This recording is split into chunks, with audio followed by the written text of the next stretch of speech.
What if the moment that was supposed to begin the Clone Wars was the moment Obi-Wan Kenobi betrayed the Jedi instead?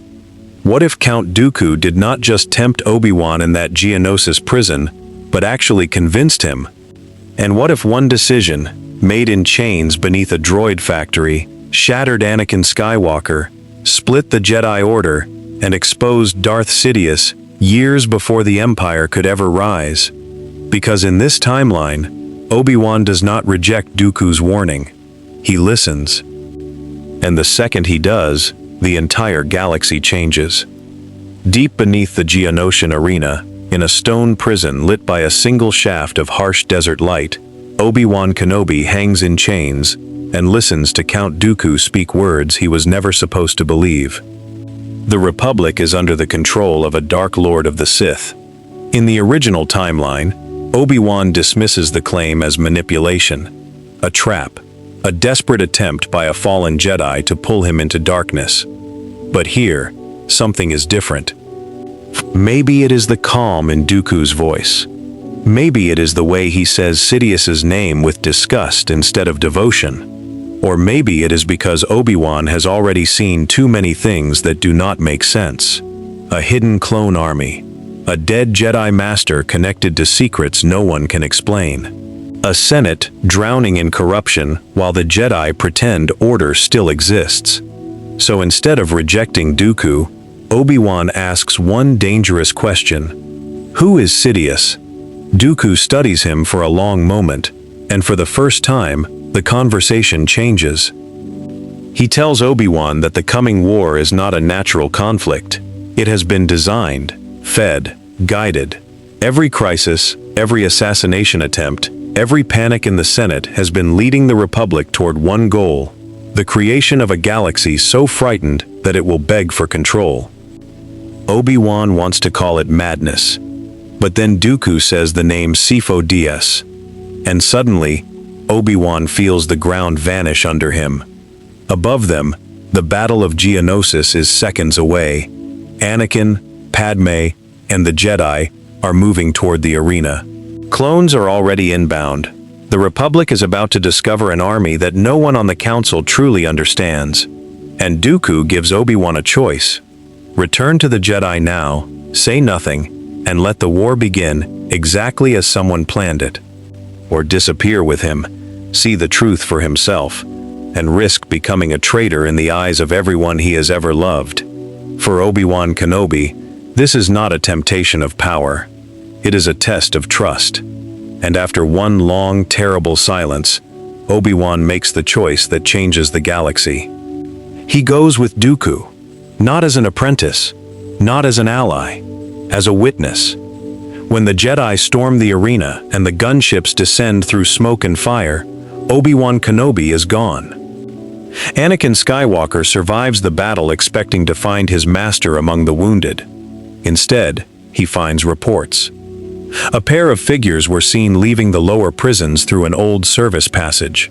One was Count Dooku. The other was a Jedi. At first, Anakin refuses to believe it. Obi-Wan would never defect. Never. But when a surviving clone officer shows him the blurred battlefield recording, there is no denying it. Obi-Wan walked away beside Dooku. Not dragged, not forced. Walked. And the second Anakin sees it, something inside him cracks. Back on Coruscant, the Jedi Council is thrown into stunned silence. Mace Windu treats it as a betrayal until proven otherwise. Ki-Adi-Mundi calls it a tactical deception. Plo Koon urges caution. Yoda says almost nothing, which is what frightens everyone most. Because through the Force, Yoda does not feel corruption in Obi-Wan.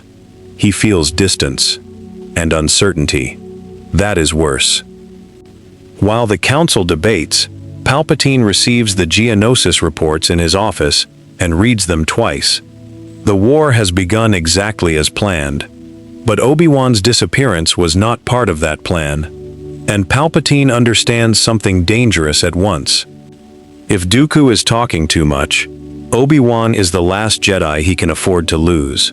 So even as the Republic celebrates the birth of its clone army, Darth Sidious quietly sends new orders across the galaxy. Watch Kenobi. Find Dooku. And if either one gets too close to the truth, silence them. Far from Coruscant, hidden inside an abandoned communications vault on the edge of Separatist space, Obi-Wan begins to see what Dooku meant.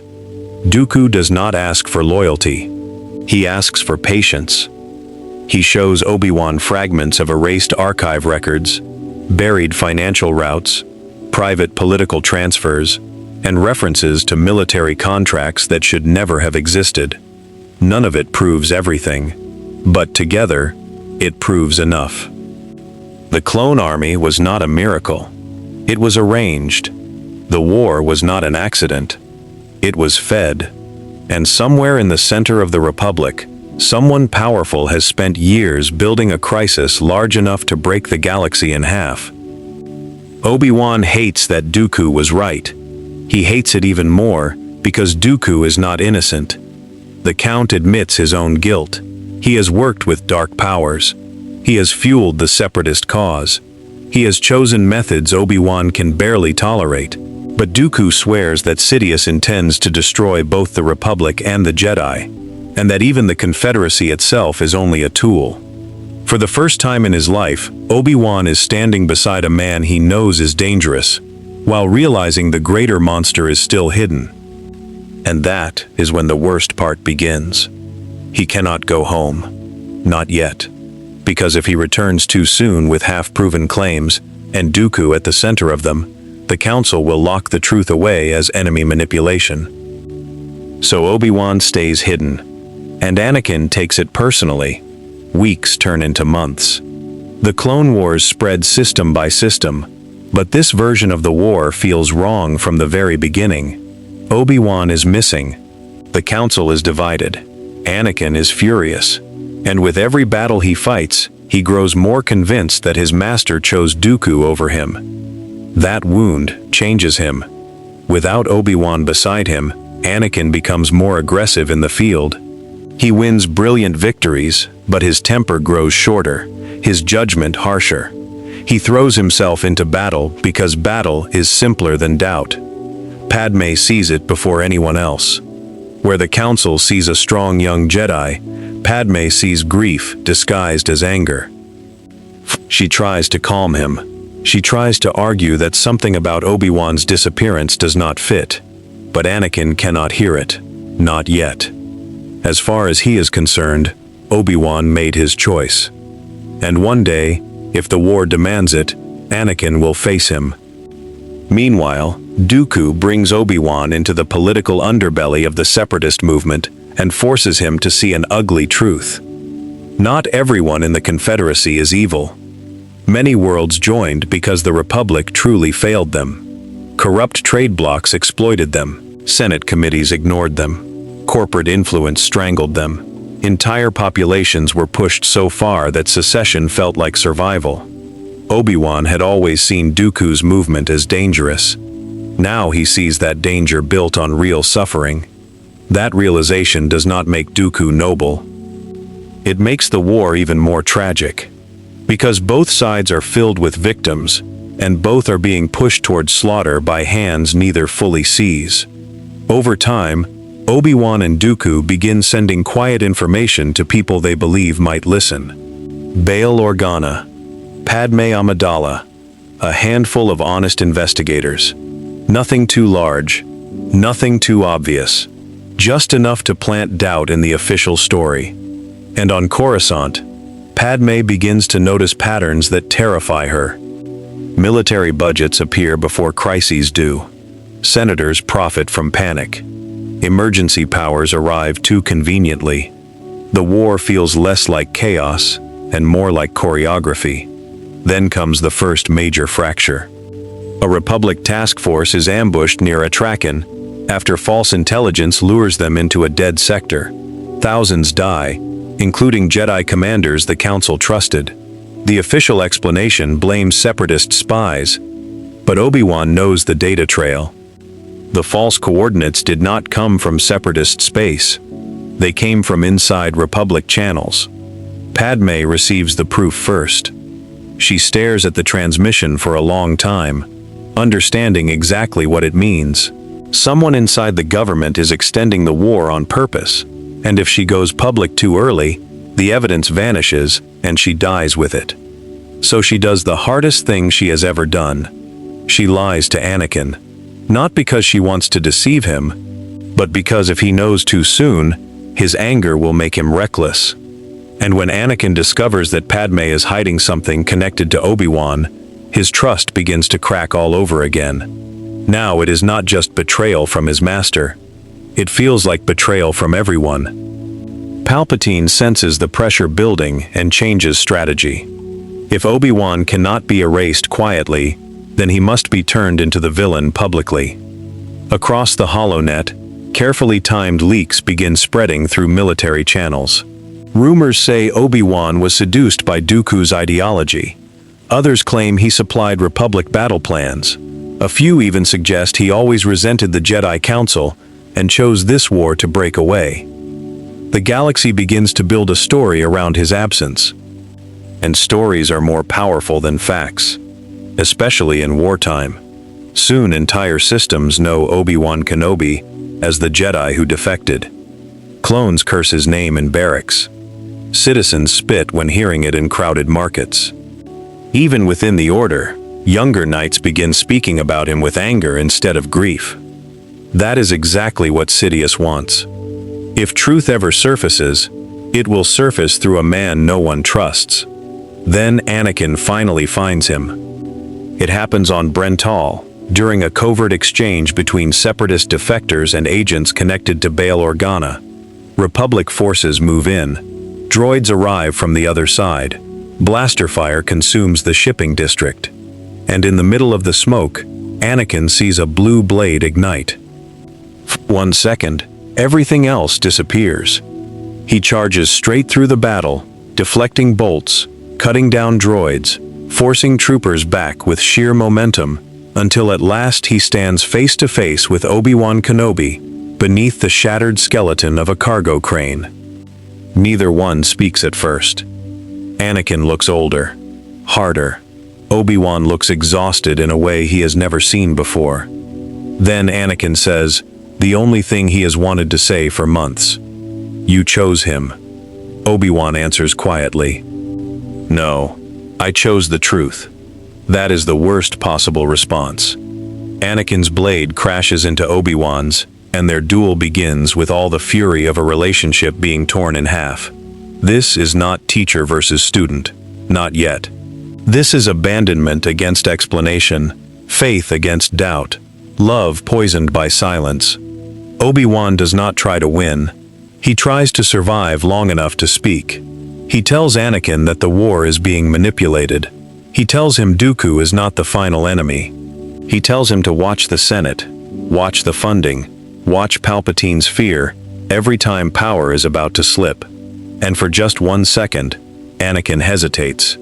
That second is enough, because clone reinforcements arrive, and Obi-Wan escapes into the collapsing district with Dooku's agents covering the withdrawal. Anakin is left standing in the ruins, breathing hard, angrier than ever, but no longer certain he was just fighting a traitor. From there, everything accelerates. Padme, Bail, and a secret network of senators begin building a quiet case against the machinery of the war. Obi-Wan continues feeding evidence from the shadows.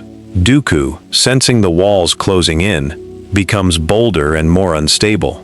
He wants Sidious exposed, yes, but he also wants the Republic broken badly enough that something new can rise from its ashes.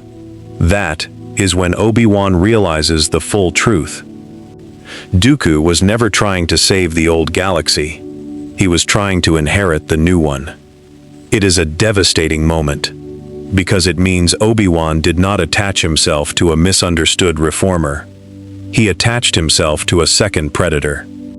Different from Sidious, still dangerous, and if he waits any longer, he will have helped one monster weaken the galaxy just enough for another to seize it. So Obi-Wan makes his second impossible choice.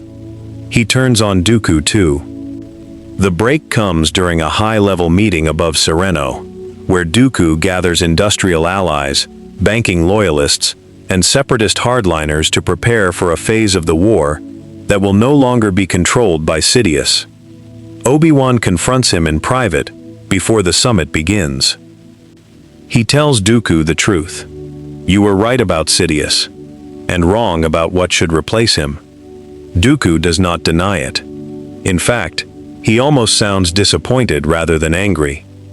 He tells Obi-Wan that the Republic is too rotten to save, that democracy at galactic scale is only theater, and that freedom always collapses into fear unless a powerful hand shapes it. Sidious would rule through terror. Dooku would rule through order. To him, that difference matters. To Obi-Wan, it does not matter enough. Their duel tears through the observation hall in sheets of blue and crimson light. Glass explodes into space. Emergency fields slam into place. The men around them flee in panic as Master and Fallen Master finally reveal what their alliance had really become. Obi-Wan is good. Dooku is better.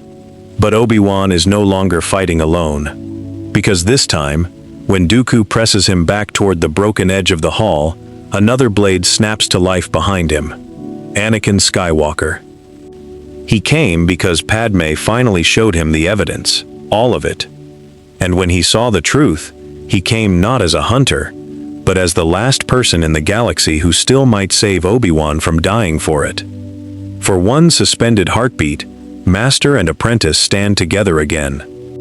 Dooku sees it. And for the first time, Count Dooku looks old. The duel that follows becomes legend, not because of how long it lasts, but because of what it means. Obi-Wan and Anakin are not fighting to win a battle. They are fighting to repair trust in motion. Every step between them carries all the words never said. Every defense is apology. Every counterstrike is forgiveness, trying to exist before either man knows how to speak it aloud. Together, they force Dooku back. And when Anakin has the opening to kill him, he stops. That is the true victory. Because in another future, Anakin would have struck in anger. Here, he does not. Dooku, beaten and cornered, laughs once through blood and pain. He tells them they are already too late. Sidious knows they have turned. Coruscant is already moving. Emergency decrees are being prepared. Clone command protocols are shifting. The Chancellor is about to transform the Republic's fear into permanent rule. Then Dooku does one final, unexpected thing. He gives Obi-Wan the location of Sidious's private archive. Not out of redemption, out of spite. If he cannot inherit the galaxy, then neither will the Master who used him. Moments later, Dooku dies when his own flagship begins collapsing under Republic assault, and the war loses one of its architects. But the greater one still lives. Obi-Wan and Anakin race back to Coruscant with Padme, Bail Organa, and the evidence vault that could destroy the Chancellor. Inside are financial records, assassination authorizations, secret communications, and proof that Palpatine has been feeding both the Republic and Separatist systems for years. Not every senator understands it at first, but they understand enough. Padme leads the political attack. Bail locks down sympathetic committees. Yoda feels the truth before the presentation is complete. And for the first time in the war, the Jedi Council and the Senate move in the same direction. Palpatine is summoned to answer the charges. He arrives calm, too calm. He listens to the evidence. He listens to the accusations. He listens as senators who once adored him now speak with horror and disgust. Then he rises slowly from his platform and stops pretending. The room darkens. The air changes. And Darth Sidious reveals himself at the center of the Senate. Force lightning erupts through the chamber. Guards die before they can scream. Senate pods explode from their magnetic locks. Panic consumes the room in seconds. This is not politics anymore. This is the true war, finally showing its face. Mace Windu engages first. Yoda joins him moments later. Obi-Wan and Anakin move civilians out while fighting red-cloaked shock troops hidden within Palpatine's own security network. Padme refuses to run until Bail physically drags her to cover. Sidious had prepared for exposure. He always knew this day might come. What he did not expect was Anakin arriving beside Obi-Wan instead of against him. That changes everything. When the fighting spills into the Chancellor's private rotunda, Sidious nearly breaks the Jedi line with sheer ferocity. He hurls Senate platforms through the air like weapons. Lightning scorches pillars to molten ruin. Even Yoda is forced back. And then comes the moment that defines the whole timeline. Sidious turns not on Yoda, not on Mace, but on Obi-Wan. Because he understands. Obi-Wan's choice on Geonosis is what ruined him. Obi-Wan's doubt cracked the script. Obi-Wan's disappearance gave the truth time to breathe. So Sidious strikes to erase him. Anakin sees it. And instead of reaching for power, or fear, or rage, he reaches for Obi-Wan. He intercepts the blow. Not perfectly, not cleanly, but enough.